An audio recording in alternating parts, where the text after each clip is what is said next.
अस्सलामु अलैकुम दोस्तों, उम्मीद है कि आप हजरात खैर व आफियत से होंगे। अल्लाह रब्बुल इज़्ज़त आप लोगों को इसी तरह खुशहाल रखे, आमीन।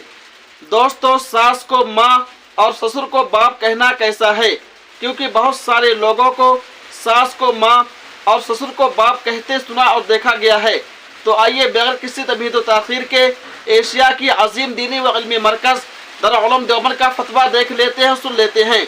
सवाल: क्या सास या ससुर को माँ या बाप कहा जा सकता है? जवाब: बिस्मिल्लाहिर्रहमानिर्रहीम। सास और ससुर माँ बाप के दर्जे में होते हैं। उनके हुकूक वही हैं जो माँ बाप के हैं, इसलिए उनके अदब व एहतराम में उन्हें सास और ससुर के बजाय अम्मी और अब्बू वगैरह कह सकते हैं, जायज़ है। वल्लाहु ताला आलम। दारुल उलूम देवबंद।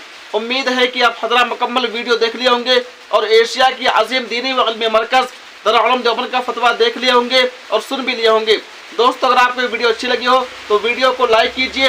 चैनल पे न्यू है, नए हैं तो हमारे चैनल फतवा देवबंद 786 को जरूर सब्सक्राइब कर लीजिए। तब तक आप हमें इजाज़त दीजिए। अल्लाह हाफिज़, अपना ख्याल रखिएगा।